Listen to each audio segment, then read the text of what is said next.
Vamos lá começar com um dos principais fatos desta tarde. A Polícia Federal intimou o ex-presidente Jair Bolsonaro a prestar depoimento na investigação sobre o caso dos empresários que discutiam um golpe de Estado em mensagens de WhatsApp. Depoimento está previsto para o dia 31 deste mês, mas a defesa do ex-presidente quer ter acesso aos autos da investigação antes de ele ser ouvido. O que eu coloco para vocês como fato e também para quem nos acompanha, em todas as plataformas. Havia uma investigação em andamento depois de uma reportagem que foi feita pelo portal Metrópolis em 2022, que mostrava um grupo com grandes empresários brasileiros e naquele grupo eles reclamavam da possibilidade de o presidente Lula assumir o poder mais uma vez e inclusive com mensagens de teor golpista. Pois bem, o ministro Alexandre de Moraes pediu o arquivamento dessa investigação para parte desses empresários. São eles José Isaac Pérez da Multiplan, Ivan Vrobel da W3 Engenharia, José Cury do Barra World Shopping, André Tissot do Grupo Sierra, o Marco Aurélio Raimundo da Mormai e o Afrânio Bandeira do Coco Bambu. Esses aqui estão com as investigações agora arquivadas. Mas o ministro Alexandre de Moraes decidiu manter a investigação aberta por mais 60 dias no caso de dois empresários. São eles Maier Nigri, da Tecnisa, e o Luciano Hang, das lojas Avan aqui no país, dizendo que há uma necessidade de se investigar se eles não ajudaram a propagar fake news. Entre essas fake news, uma delas que o presidente Jair Bolsonaro teria pedido por meio dessas investigações para que eles repassassem em massa. E por isso agora ele está sendo intimado pela Polícia Federal, Alan Gani.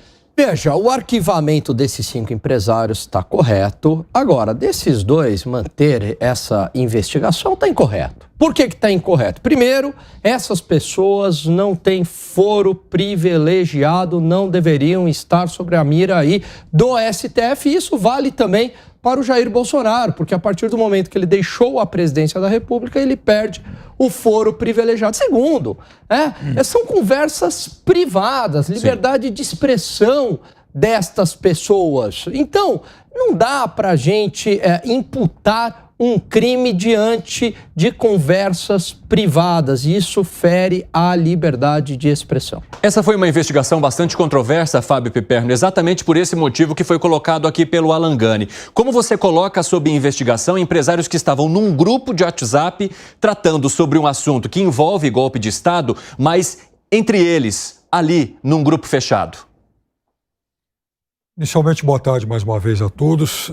Quando houve esse inquérito, ano passado, eu disse que haveria um exagero, a não ser que o STF apresentasse razões muito bem fundamentadas para que esses empresários fossem, de fato, investigados e, eventualmente, indiciados.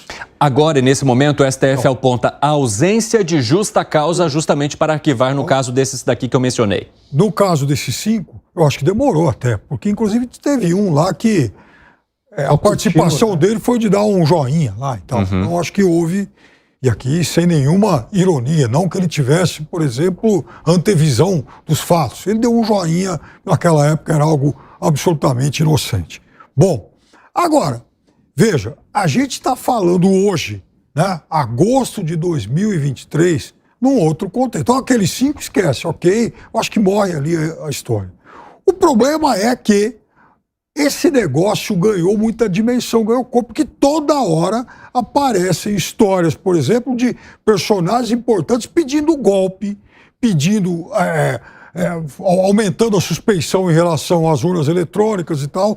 Hoje, por exemplo, o vídeo lá da Carla Zambelli falando sobre isso faz a alegria de muita gente na internet. O que foi, Gani? Se o presidente da República conversa com um deputado desses aí, com um empresário desses, fala, repasse à vontade e tal, algo que hoje é encarado com muita suspeição, é óbvio que o presidente da República acaba levando de roldão também essa gente.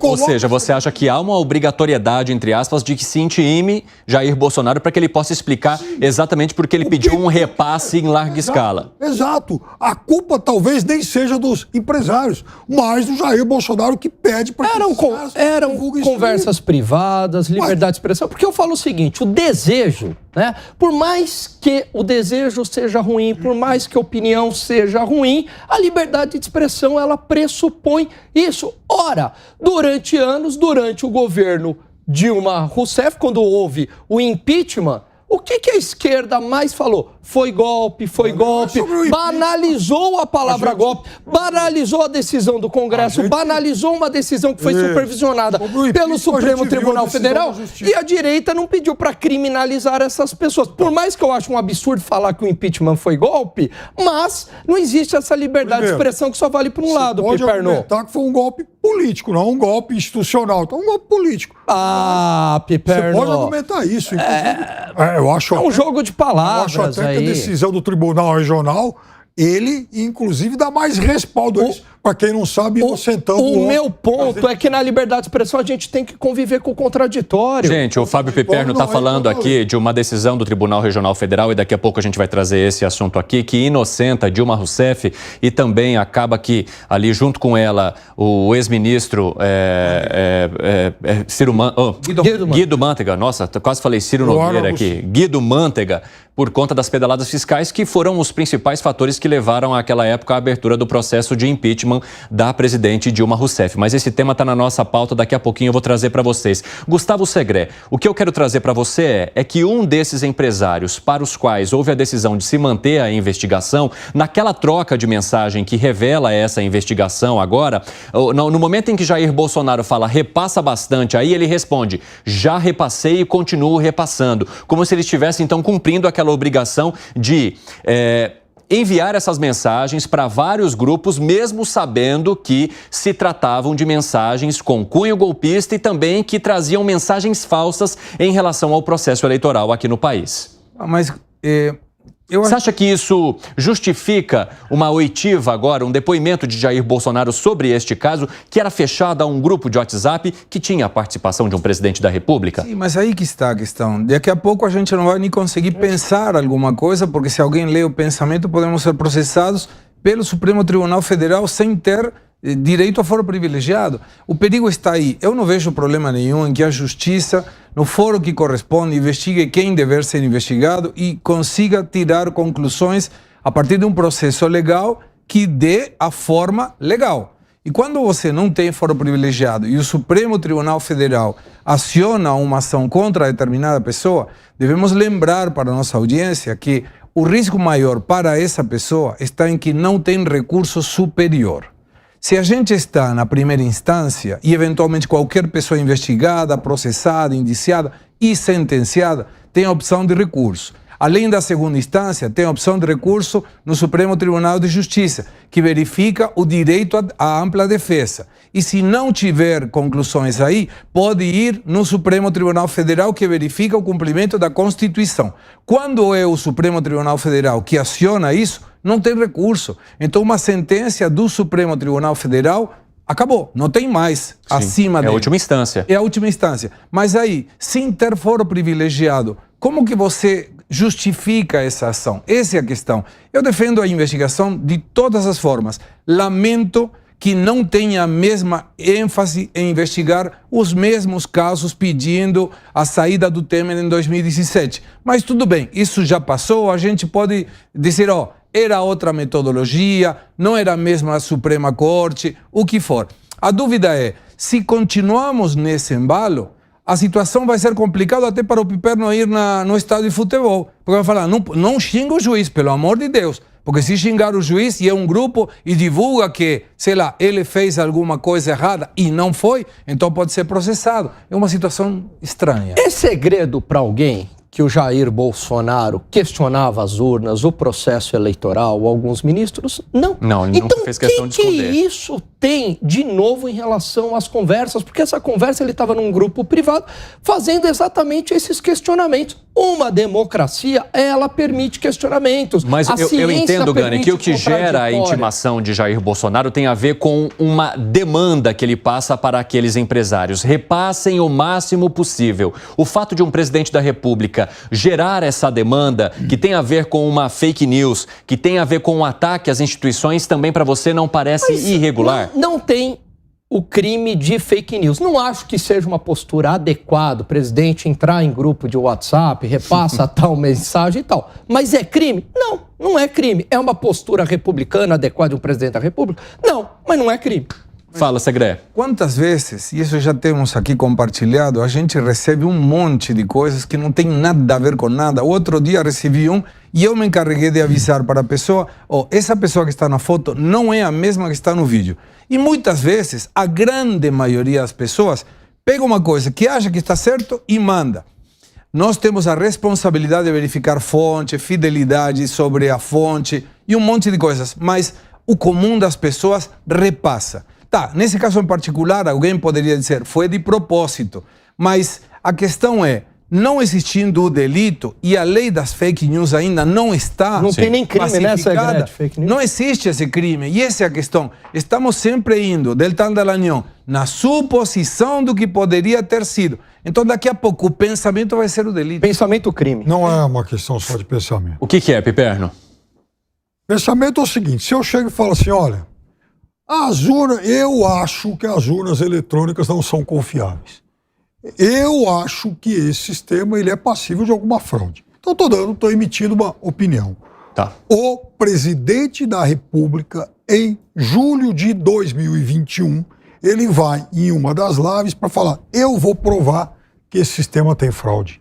E ele anunciou isso a semana toda, fez até um suspense, levou lá um milico abobado lá para dar, né, algum respaldo aí, porque essa turma de militares, sim, esses caras têm que ser muito bem investigados. Por que que eles se submeteram a esse teatro todo? Mas enfim, ele vai lá e fala isso. Aí ele passa a ser investigado.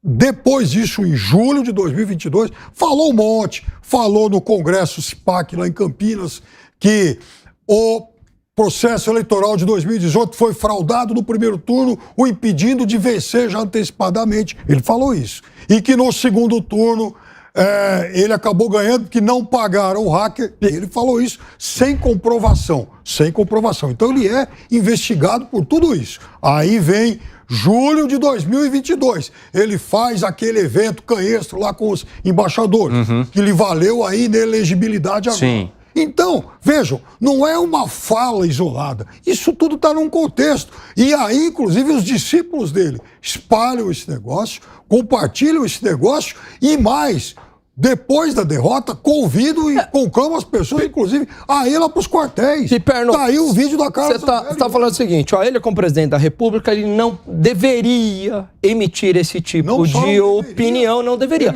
Agora, isso é crime? Não, não é crime. Mas ela, não vamos confundir opinião com mentira. Ele mentiu. Mas não tem, ele está questionando, não, a gente até então a gente não sabia se era mentira ou não. Ele mentiu, ele falou. Você tem... Olha, eu não ganhei 18 no primeiro turno porque pagaram um hacker.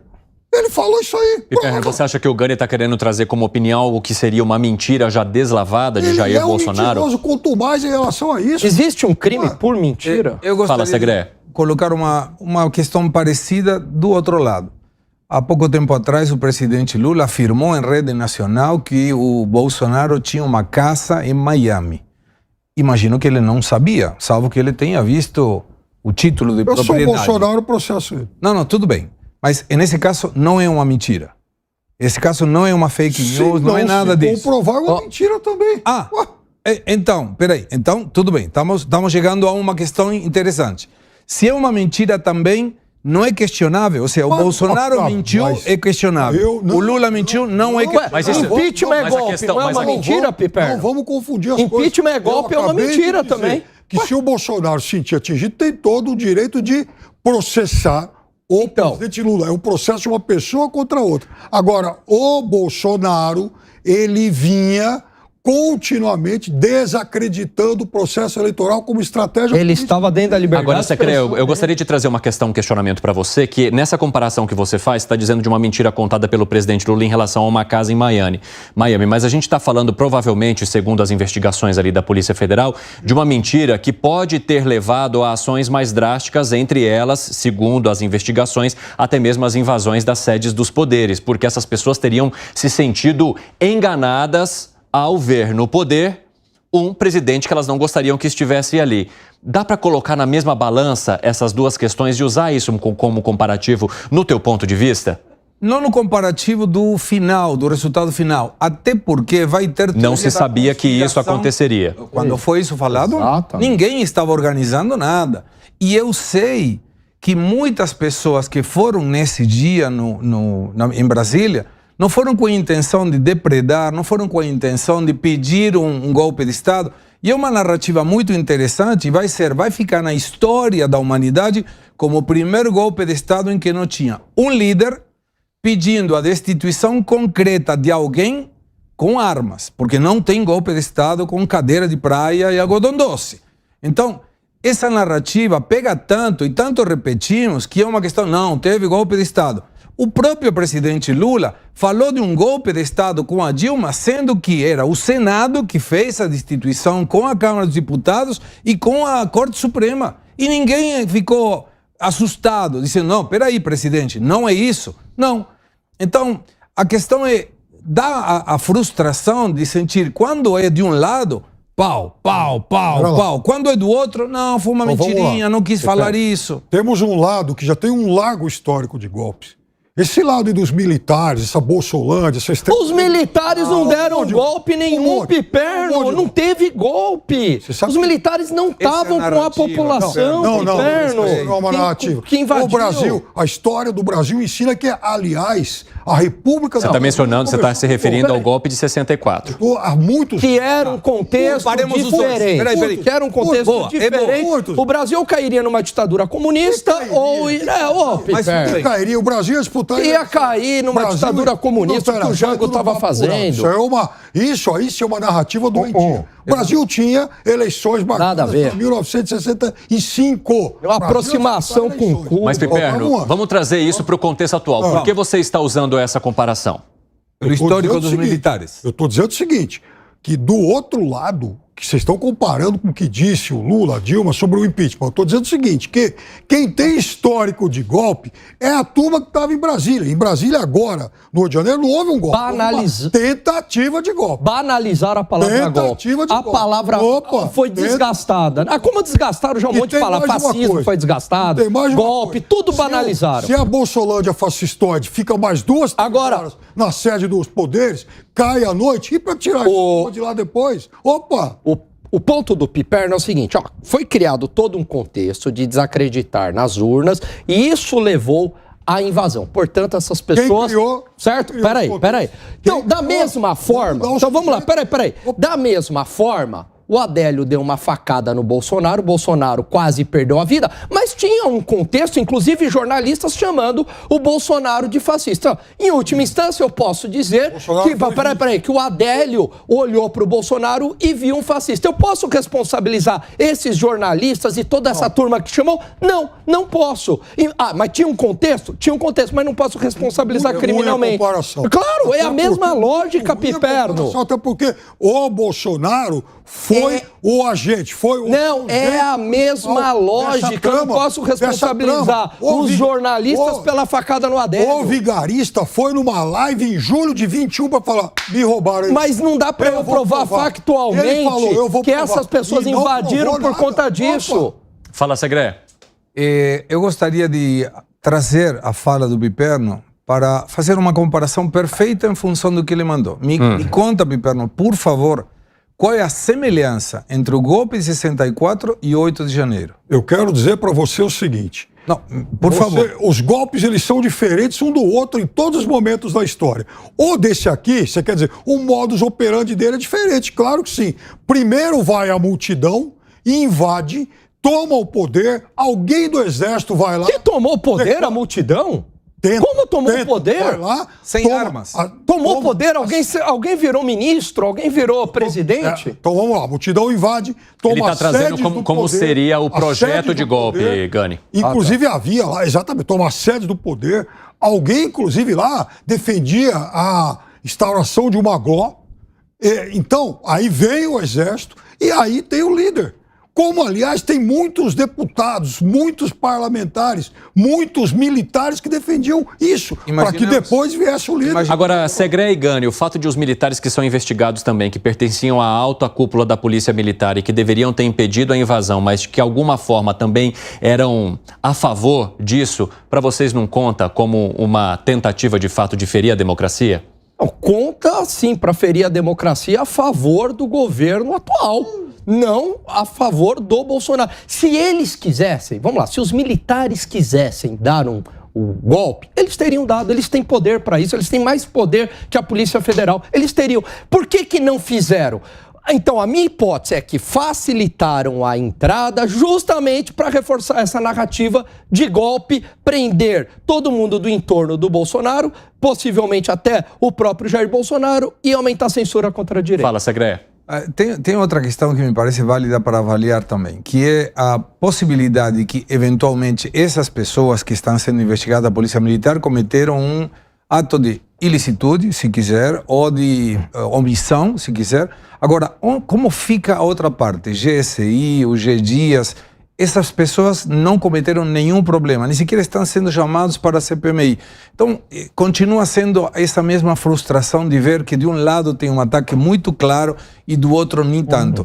E vou trazer uma outra questão. Se quisesse pacificar mesmo a população brasileira, eu pergunto, e eu não sei, pergunto de pura ignorância. Na Argentina agora teve eleições e se foi utilizada uma urna eletrônica com um voto impresso que permite a auditoria e ninguém pode reclamar.